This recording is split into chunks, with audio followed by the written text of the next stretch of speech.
ഈ വീടിന്റെ ഈ ആദ്യത്തെ തൂണിനുള്ള ഭാഗത്താണ് അല്ല ഇത് ഈ വലിയ വീടിന്റെ ഈ 2 തൂൺ ഞാൻ ഇടയ്ക്ക് ഇപ്പൊ അവർ അല്പം പ്ലാസ്റ്റർ ചെയ്തിട്ടിരിക്കുന്നത് ഈ സ്ഥലത്തായിട്ടാണ് അച്ഛന്റെ ബോഡി അവർ അന്ന് ആദ്യം വെച്ചത്. പിറ്റേ ദിവസം പോലീസ് വന്നു കഴിഞ്ഞപ്പോഴാണ് പുറത്തിറക്കാൻ പറഞ്ഞപ്പം വാഴയില വെട്ടിയിട്ടിട്ട് ഇവിടെ വാഴക്കൂട്ടം ഉണ്ടായിരുന്നു. ആ വാഴക്കൂട്ടത്തിന് ഇട്ട് സ്ഥലത്ത് വെച്ചാണ് അച്ഛനെ അവർ തല്ലി കൊല്ലുന്നത്. ആ വാഴക്കൂട്ടത്തിന്റെ അവിടെ ഞാൻ പിന്നീട് വന്നതും പറഞ്ഞു നമ്മളുടെ ആദിവാസി രീതി അനുസരിച്ച് അച്ഛൻ്റെ നമ്മൾ മരിച്ചത് വീടിനുള്ള അല്ലെങ്കിൽ അച്ഛനെ അടക്കിയത് ബാലശ്ശേരത്താണ്. അവിടെയൊന്നും പോയി നമുക്ക് കല്ല് വെക്കാൻ പറ്റത്തില്ല. അതുകൊണ്ട് അച്ഛനെ അവർ തല്ലി കൊന്ന പോലെ ഉപേക്ഷിച്ച് പോയ സ്ഥലമാണ്. ഇവിടെ നമുക്കൊരു കല്ല് വെക്കാമെന്നും പറഞ്ഞ് അത് പഴയ ഫോട്ടോകളിൽ നമുക്ക് കാണാം. അതന്നിട്ട് അവർ വെച്ച കല്ലാണ് ഇത്. അച്ഛൻ അവർ വെച്ച കല്ലാണ്. അപ്പോൾ അത് കഴിഞ്ഞ് ആദ്യത്തെ 1ാമത്തെ ആനിവേഴ്സറിക്ക് വന്നു കഴിഞ്ഞപ്പം അച്ഛൻ്റെ അപ്പനൊക്കെ നാട്ടിൽ നിന്ന് വന്നു കഴിഞ്ഞപ്പോൾ തമിഴ്നാട്ടിൽ നിന്ന് കൊണ്ടുവന്നാണ് ഈ കല്ല്. ഇതായാലും 1-ാം തീയതിയാണ് എഴുതിയിരിക്കുന്നത്. ഡെത്ത് 1 തീയതി രാത്രി കഴിഞ്ഞു, 2-ാം തീയതി ആയി. അപ്പൊ അപ്പം വന്നെന്ന് കഴിഞ്ഞപ്പോൾ പറഞ്ഞു ഈ കല്ലിന്റെ തലക്കിലായിട്ട് ഈ കുരിശ് നാട്ടുക. അപ്പൊ ഈ കുരിശ് നനയാതെ ആക്കാൻ വേണ്ടിയിട്ട് മുകളിലൊരു റൂഫ് വേണമെന്ന് പറഞ്ഞു. അപ്പൊ നമ്മൾ ആ കപ്ര ഓടും കൊണ്ടുള്ള ഇതാണ് ആദ്യം. അതെനിക്ക് തോന്നിയ ആ സമയത്ത് ആൾക്കാർ തന്നെ ഇതെല്ലാം ഉണ്ടാക്കും, ആൾക്കാർ തന്നെ. അത് കഴിഞ്ഞിട്ട് പിന്നീട് ഉള്ള വന്ന അച്ഛന്മാര് ഇതിനെ മാറ്റി ഈ രൂപത്തിലാക്കി. ഇത് മുഴുവനും ഇവിടെ ഇരിക്കുന്ന അല്ലെങ്കിൽ ഇത് സെപ്പറേറ്റഡ് പാരീഷ് ബാഗ്ദഫ ആകുന്നതിന് മുമ്പ് സറത്തിന്റെ കീഴിലായിരുന്നു, ലാവണ്യ ദീപുകളുടെ കീഴിലായിരുന്നു. അവിടെ ഇരുന്ന സജി അച്ഛൻ, അതുപോലെ അനിലച്ഛൻ, പിന്നീട് മാത്യച്ഛൻ, നമ്മുടെ അച്ഛന്മാരുടെ, പിന്നെ ഇവിടെ ഉണ്ടായിരുന്ന ഇവിടുത്തെ ജ്യോതി അച്ഛൻ, അവരുടെയൊക്കെ ഇനിഷ്യേറ്റീവിലാണ് പിന്നെ ഈ ആൾക്കാരുടെ കംപ്ലീറ്റ് പിന്നെ സപ്പോർട്ടോടുകൂടിയാണ് നമ്മുടെ ഈ ഫീസ്റ്റ് ഇവിടെ നടക്കുന്നത്. ഫീസ്റ്റ് നമുക്ക് പറയാൻ പറ്റത്തില്ല, ഫീസ്റ്റ് ആഘോഷിക്കാൻ നമുക്ക് അധിക അവകാശമില്ല. കാരണം അച്ഛന്റെ പ്രോസസ്സ് പോലും നമ്മൾ സ്റ്റാർട്ട് ചെയ്തിട്ടില്ല. അത് ബ്ലഡ് എങ്ങനെ ശേഖരിച്ചിട്ടുണ്ട്? എങ്ങനെ ബ്ലഡ് ശേഖരിച്ചിട്ടുണ്ട്? ബ്ലഡ് അന്നൊന്നും നമ്മുടെ ആൾക്കാർക്ക് ഇതിന്റെ ഒന്നും അറിയത്തില്ലല്ലോ. അപ്പൊ അവരുടെ വീടിന്റെ അകത്ത് മുഴുവൻ രക്തം കെട്ടിക്കിടക്കുമായിരുന്നു. അപ്പൊ ഒരു മനുഷ്യൻ എന്റെ അടുത്ത് പറഞ്ഞത്, കാറ്റഗിസ്റ്റിന്റെ അങ്കിൾ എന്റെ അടുത്ത് പറഞ്ഞ അവര് പെട്ടെന്ന് നടന്ന് ഇതിലൂടെ അതിരാവിലെ അവർ 9 മണിയൊക്കെ ആകുമ്പോഴത്തേക്ക് ഇവിടെ എത്തി. അപ്പൊ അവൻ പറഞ്ഞു നോക്കുമ്പോ അവൻ വന്ന് നോക്കുമ്പോൾ വീടിനകത്ത് മുഴുവൻ ഇങ്ങനെ രക്തം കെട്ടിക്കിടക്കുവാണ്. അപ്പൊ അവൻ പറഞ്ഞു, അരുൾ നീയും രക്തസാക്ഷിയായെന്ന് പറഞ്ഞപ്പം ആ രക്തം ഇളകി എന്നാണ് പറയുന്നത്. അതിപ്പോ നമ്മൾ ഓരോ ഇമോഷൻ കൊണ്ട് പറയുന്നതാണെന്ന് അറിയത്തില്ല, പാട്ടപറമ്പി. യഥാർത്ഥത്തിൽ അച്ഛന്റെ രക്തം ഈ വീടിന്റെ ഉള്ളിൽ കിടക്കുന്നുണ്ടായിരുന്നു. അവര് പിന്നീട് ഇവര് വീട്ടിൽ താമസിക്കണ്ടല്ലേ, അതുകൊണ്ട് അവരതെല്ലാം കോരി കളഞ്ഞു. പക്ഷെ അവിടെ നിന്നുള്ള യഥാർത്ഥ മണ്ണ് കുറച്ച് എനിക്ക് തന്നിട്ടുണ്ട്, എന്റെ അടുത്തുണ്ട്. എന്റെ അടുത്തുണ്ട് യഥാർത്ഥ മണ്ണ്.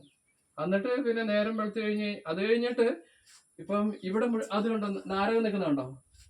അത് ഒരു ലെമൺ ആണ്, ചെറുനാരകം. ഇവിടെ മുഴുവൻ നാരകമായിരുന്നു. നാരകം ശരിക്കും കൃഷി ചെയ്തിരിക്കുന്ന ഒരു തോട്ടമായിരുന്നു. പിന്നെ ഈ ലെവലിൽ ഇതിലൂടെ ഇങ്ങനെ നമുക്ക് ഒരു വേലി ഉണ്ടായിരുന്നു. അതായത് മരം തന്നെ വെട്ടി പൊളിച്ചിട്ട് മരം കുത്തി വിറക് കുത്തി വെച്ചുള്ള. അപ്പൊ ഇതങ്ങ് ചാടി കഴിഞ്ഞു കഴിഞ്ഞാൽ ഇപ്പൊ തന്നെ കാടാ. ഇപ്പൊ 2 മാസം കൂടെ കഴിയുമ്പോൾ മഴക്കാലത്ത് ഇവിടെ എന്ത് കാടായിരിക്കും. അങ്ങോട്ട് പോയി കഴിഞ്ഞാൽ അച്ഛനെ പിടിക്കാൻ പറ്റത്തില്ല. അപ്പൊ അച്ഛൻ അതിലൂടെ ഓടി വന്ന ഈ വീട്ടിൽ കയറാൻ നോക്കിയിട്ട് വീട്ടിൽ കയറാൻ പറ്റിയില്ല. ആ സമയത്ത് അച്ഛൻ വിചാരിച്ചു ഇനി കാട്ടിലേക്ക് രക്ഷപ്പെടാം. അപ്പൊ ഈ വേലി ചാടാൻ തുടങ്ങുമ്പോൾ ഇവര് പിടിച്ചു. ഇവിടെ വാഴത്തുറുവായിരുന്നു. ആ വാഴയുടെ കീഴിലടിച്ച് ഹാഫ് ഡെഡാക്കി ഇട്ടിട്ട് പോയി. എന്നിട്ട് അവിടുത്തെ പള്ളിക്ക് തീ കത്തിച്ചു അവര് പിന്നെ മുദ്രാവാക്യം ജയധാര സിംഗ് വിളിച്ചിട്ട് അവര് പോയി. അപ്പൊ ഈ തൊട്ടടുത്ത് തന്നെ അച്ഛന്റെ കൂടത്തിൽ വന്ന കാറ്റഗിസ്റ്റ് അച്ഛന്റെ ഇവിടെ താമസിച്ചോണ്ടിരുന്ന കട്ടേർ സിംഗ് ബോധം കെട്ട് അവിടെ വീണു. അവനിട്ട് അടിച്ചു. അച്ഛൻ ഇറങ്ങി പോകുന്ന പോലെ അവൻ ഏറ്റു വന്ന് അവനവിടെ ബോധം കെട്ട് കിടന്നു. അച്ഛൻ ഓടി വന്ന് ഇവർ അച്ഛനെ തല്ലിക്കിടത്തി കൊല്ലാനാക്കിയ പോലെയായി.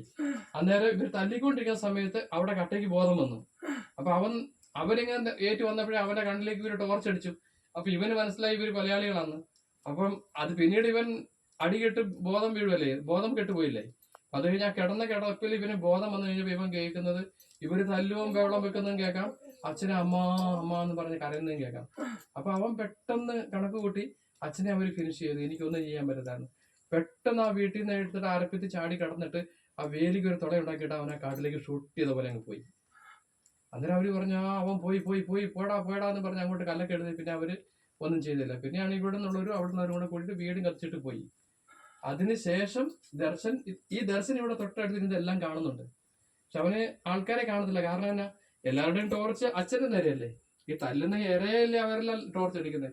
പിന്നെ ഇവരെല്ലാം തലയിൽ കിട്ടിയിട്ടുണ്ട്. ആൾക്കാരെ കാണാം, സംഭവം കാണാം, പക്ഷെ അവരുടെ മുഖമൊന്നും കാണത്തില്ല. ഇവരെല്ലാം പോയി കഴിഞ്ഞപ്പം ശാന്തമായി കഴിഞ്ഞപ്പോ ഇവൻ വന്ന് ചോദിച്ചു അടുത്ത ആരെങ്കിലും ഉണ്ടോ എന്ന് ചോദിച്ചു. അന്നേരം ഈ മുളക്കാട്ടിലെ ഈ ഇല്ലിയുടെ ഉദയം എന്ന് പറഞ്ഞ പയ്യനുണ്ടായിരുന്നു. അവനൊന്ന് 4ാം കണ്ട് പഠിക്കുന്ന പയ്യനാണ്.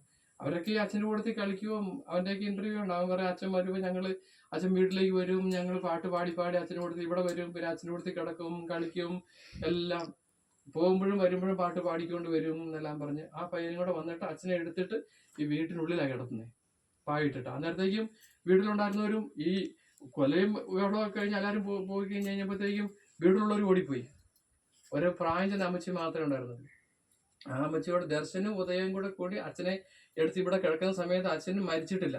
ഇവിടുന്ന് സൗണ്ട് ഉണ്ട്, പിന്നെ അച്ഛനെ ഒച്ചയിൽ അലേലിയ അലേലിയ എന്ന് പറയുന്നുണ്ട്, എന്തൊക്കെയോ പറയുന്നുണ്ടെന്ന് പറഞ്ഞ്.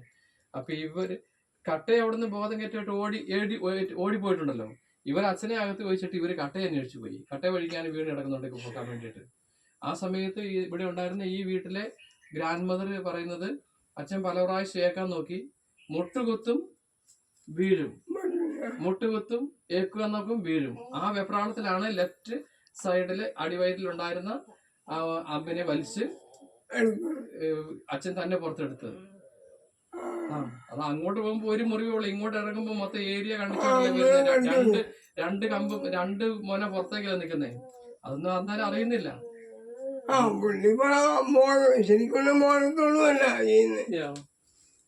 അത് കഴിഞ്ഞിട്ട് അവര് വെള്ളം കൊടുക്കാൻ വേണ്ടി നോക്കുമ്പോ ഇരുട്ടല്ലേ, വീട്ടിൽ തപ്പിയപ്പോ ആ വയസ്സ് തപ്പിയപ്പോ ഉള്ളായിരുന്ന കാലത്തിലെ വെള്ളം കൂടെ മറിഞ്ഞുപോയി.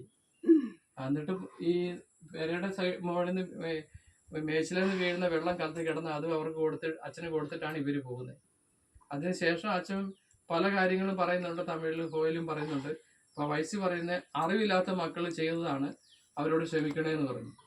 അവർക്ക് എന്റെ ശരീരത്തെ മാത്രമേ കൊല്ലാൻ പറ്റിയിട്ടുള്ളൂ, പക്ഷെ എന്റെ ആത്മാവിനെ അവർക്കൊന്നും ചെയ്യാൻ പറ്റില്ല എന്ന് പറഞ്ഞു. അത് കഴിഞ്ഞ് പറഞ്ഞു, എന്റെ ജീവൻ പറന്നു പോകുന്നു. ഞാൻ ജീവൻ ഒട്ടങ്ങോത്തന ഇവരുടെ ഭാഷയിൽ, അതായത് വെയിൽ വന്നു കഴിയുമ്പോൾ മഞ്ഞുരുകി പോകുന്ന പോലെ, അതിനാണ് ഒട്ടങ്ങോ എന്ന് പറയുന്നത്. അങ്ങനെ അച്ഛൻ അവിടെ വീണ് മരിച്ചു എന്നുള്ളതാണ്. ബ്ലഡൊന്നും കിട്ടിയില്ല. അതുപോലെ തന്നെ ദർശന്റെ ഒക്കെ ഷർട്ട്, ഈ അച്ഛനെ അടുത്ത് വെച്ച പിള്ളേരുടെ ഷർട്ട്, അതിപ്പോ മേരി പറയുന്നത് ഫസ്റ്റ് ഫാമിലി വീട് പറയുന്നത് അതിന്റെ ഒന്നും വാല്യൂ അങ്ങനെ വെക്കണം ഞങ്ങൾക്ക് അറിയത്തില്ലായിരുന്നു. അതിൽ അവള് പിറ്റേ ദിവസം കൊണ്ട് കഴുകുവോ പിന്നെ കളയോ കണ്ടു. ഒന്നും അവർക്ക് അറിയത്തില്ല. നമ്മള് ഇങ്ങനെ സംഭവം നമ്മൾ പ്രതീക്ഷിക്കുന്നില്ലല്ലോ.